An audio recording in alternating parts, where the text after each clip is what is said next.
Hello students, मैं अमित कुमार देवलिया आपका आज की क्लास में स्वागत करता हूं। और आज मैं बात करूंगा लार्वल फॉर्म्स ऑफ एकाइनोडर्मेटा के अंतर्गत जो एकाइनोडर्म्स की जो अगली क्लास होती है, जिसे कि होलोथ्रोइडिया के नाम से जाना जाता है, उसके लार्वों के बारे में और उसमें कौन कौन से लार्वा पाए जाते हैं, उनका क्या नाम होता है।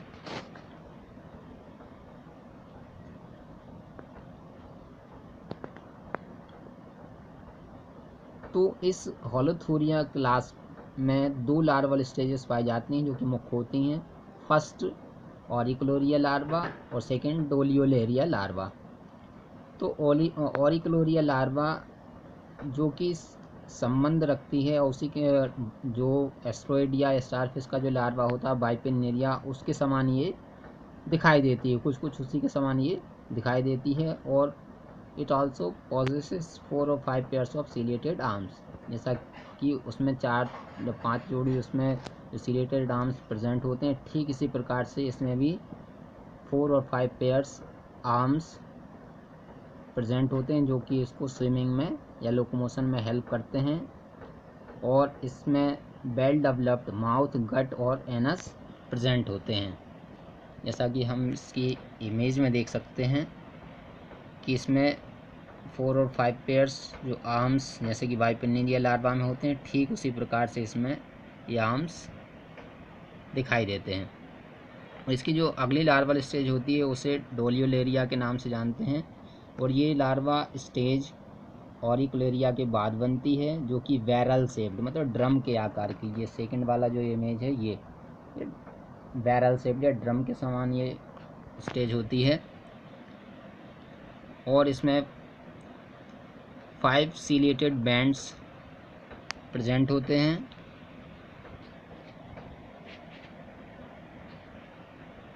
फाइव सीलिएटेड बैंड इसमें प्रेजेंट होते हैं।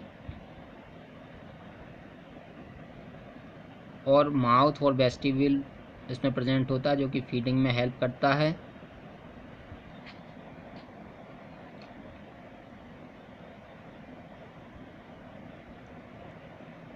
और इसके अतिरिक्त एक apical tuft of cilia present होता है, जो कि एपिकल एंड पर होता है, मतलब शीर्ष भाग पर ये एपिकल टफ्ट ऑफ सीलिया पाया जाता है, जो कि स्विमिंग के दौरान ये बैलेंस बनाने में हेल्प करता है। और ये डोलियोलेरिया लार्वा वो आगे चल करके ट्रांसफॉर्म्स होता है या बदल जाता है, एडल्ट होलोथोरिया में ये कन्वर्ट हो जाता है, या सी कुकुम्बर में ये कन्वर्ट हो जाता है, या कुकुमेरिया में ये कन्वर्ट हो जाता है।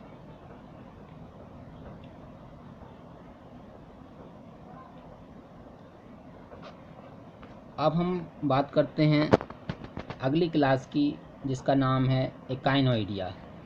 एकाइनोइडिया तो इस क्लास में केवल एक ही लार्वा बनता है, जिसका कि नाम होता है एकाइनोप्लूटस।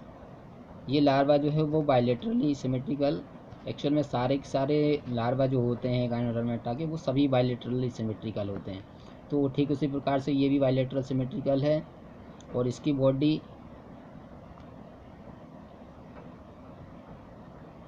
लंबी और उस पर पेयर्ड सिलिएटेड आर्म्स प्रेजेंट होती हैं, और जो कि सपोर्टेड रहती हैं कैलकेरियस स्केलेटल रॉड से। कैल्शियम की बनी हुई स्केलेटन की एक रॉड होती है, उससे ये सपोर्टेड रहती हैं।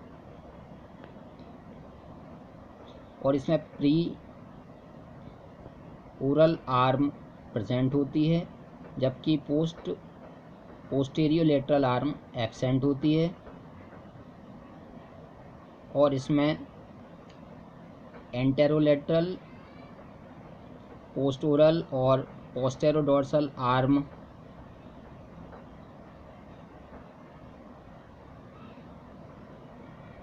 प्रेजेंट होती हैं। माउथ, एनस और गट सुविकसित होते हैं।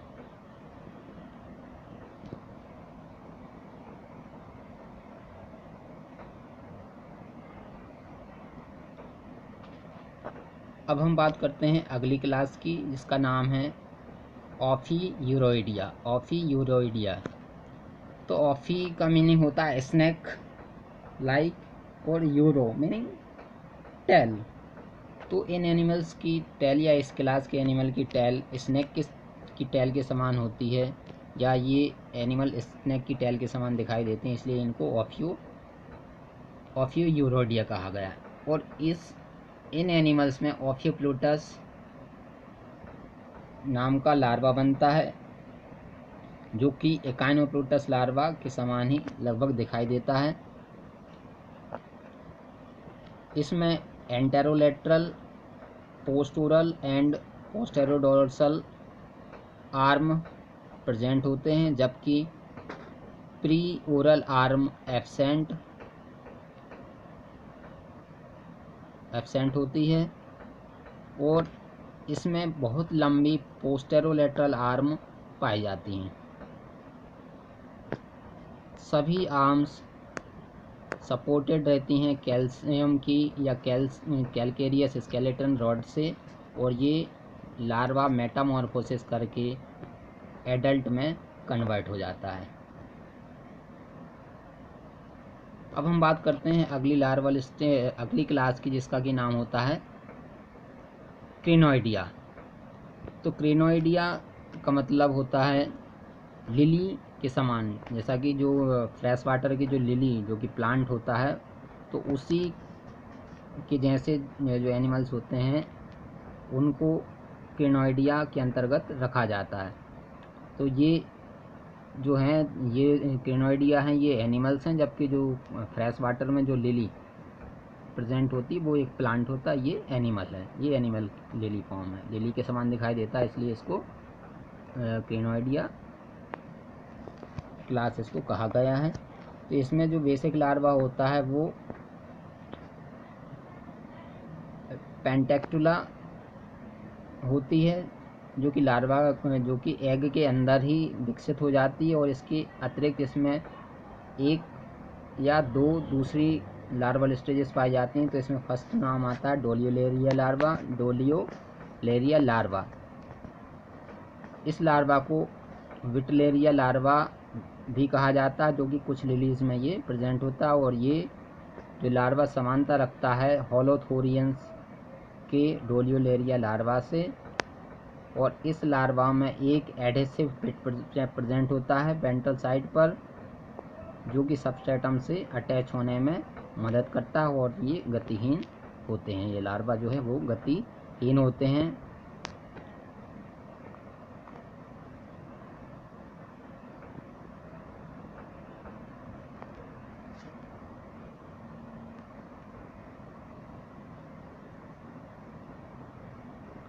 इसके बाद इसी क्लास का जो क्रिनोइडी फॉर्म्स जो है उसी का एक और लार्वा होता है, जिसे कि पेंटाक्रिनोइड के नाम से जाना जाता है। तो ये लार्वा रीसेडेंटरी गतिहीन होता है और अटैच होता है किसी भी सबस्ट्रेटम से, और इसकी बॉडी जो है वो सपोर्टेड रहती है बाय ए स्टॉक से सपोर्टेड रहती है, मतलब कि इसमें एक ग्रंथ पाया जाता है या स्टिक का एक फॉर्म पाया जाता है जो कि इसको अटैच होने में मदद करता है।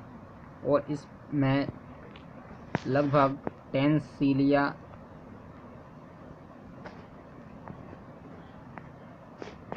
सीलिया बियरिंग टेंटिकल्स पाए जाते हैं, जो कि फूड को कैप्चर करने में हेल्प करते हैं। इसमें माउथ और एनस दोनों सेम साइड पर प्रेजेंट होते हैं। तो thank you so much students. आज हमने